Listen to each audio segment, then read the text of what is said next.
Welcome back to Mortgage Giants. I'm tall, he's taller. Let's talk mortgages. Great. Let's start by saying that you should not wait to get a pre-approval. If there's even a hint that you were going to be buying a home, don't wait, because waiting could cost you so much money. That's one thing that this year has proven. And there's been multiple times where even something as short as a 3-week window has cost you half, maybe even 0.6, 0.65% with some of the amount of increases that we've seen amongst lenders. Because there's no real downfall for doing a pre-approval. Yeah, maybe a little bit of time and effort in having to gather the documents and go through everything. And yes, we do have to access your credit report. But in the whole scheme of things, that's pretty minor to have something on hold in case something comes up. Because you never know when that, if you're looking and that property comes in to view, you usually want to act quickly on it. Yeah, it's wild. People, the second they're saying they're on MLS, it happens. And I think it surprises them. A property pops up and all of a sudden they were thinking it would be maybe a 4-month window, and all of a sudden it's a 4-week window, and all of a sudden things are moving quick. And they could have had a rate held 3 months before that. And you talk about maybe where those rates were, and they didn't act on it at that time. There's definitely you kind of kick yourself. And people, I think it goes back, and I think we talked about this too, and they're just so focused on their credit score, and no, I don't want to pull credit to get this rate held. But again, it's a pass-fail system. Whether your score is 785 and then it goes down to 781, or it doesn't matter. Yeah. You absolutely need to be doing rate holds every 120 days. Yeah. Well, it's called every 90 days because you're entering that third month. You're not going to realistically take possession within the next 30 days. Yeah, that'd be a very quick possession if that was the case. Yeah. So then we should be looking at doing another resubmission and resetting the rate holds, protecting yourself, because the 0.25% is enough to make an impact. It all matters. Everything matters. So the rate holds are super important on pre-approvals, and there is some nuances to rate holds and pre-approvals and how banks hold rates. And it's important to know that not all banks will hold their rate. And if they do hold a rate, it might not be their best rate. Right. So that is confusing for a lot of folks. And the simplest way to explain it is, let's say today's rates, best 5-year fixed rates are 5.49%. That's what they will give to a person that has a purchase contract in hand. Okay. But if you're now just starting the rate hold pre-approval process and you want to hold an interest rate for 4 months, they might offer you 5.69. They're going to just juice that up just, a 0.2%. Because they're saying, we don't know where true rates will be at the time you purchase, and we're going to just charge you a little bit just to hold that rate, give you that security. There's a little cost there. That's fine. Now, time goes by, you have a purchase contract now in hand, they will give you that better rate. They'll now give you the live deal. If it's still available. If rates have gone crazy, then at least you've got something good. But yeah, for sure. So if we do the rate hold on Monday, you go over that following weekend, find a house, write a contract, bring it in, rates have not changed in that week's time span, you'll go back down to that 5.49. Or we go to another bank who does not do rate holds. And if they had 5.39, now we're all over that. We are completely blowing up and abandoning the rate hold. And we're going to go with the best rate to a lender bank that does not do rate holds. So, and I don't think people realize that it's a very small minority of lenders that do rate holds. For the amount of lenders that we can go to, there's maybe 6 lenders that we can get a rate hold in at, but we have access to way more lenders than that. and looking at from their perspective on the like kind of behind the scenes type of thing, most lenders don't want to do pre-approvals because there's a few reasons, but once they give a promise for that money, it's spoken for and they can't do anything else with it. And if you quote unquote waste their time and don't do anything with it, they could have in their mind made money on that money in that time, right? Yeah. And like maybe they also don't want to promise the best rate when rates could be going up and now they can get more money off of a higher rate for more interest. And like there's a whole lot of different factors at play there. Yeah, for sure.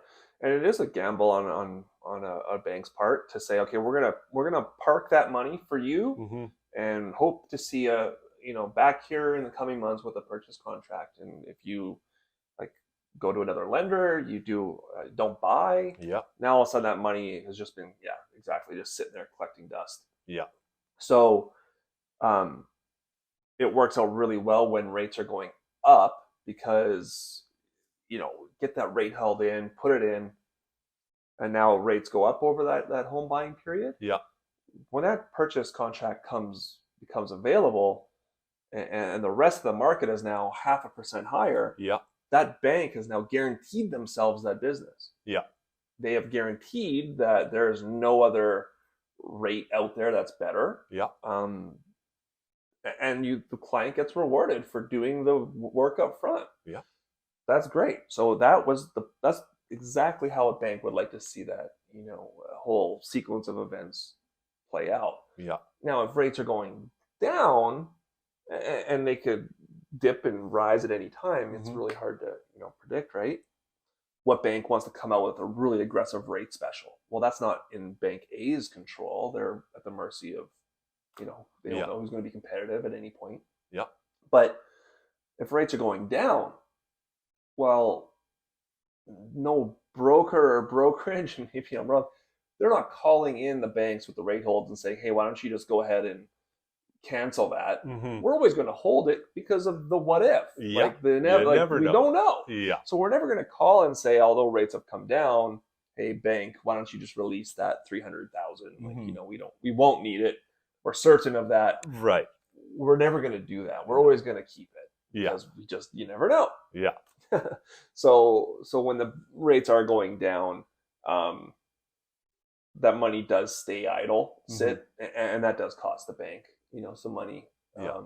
So that's why not all banks do it. They're just like, we don't have the reserves to just park money and be kind of waiting to see. Yeah.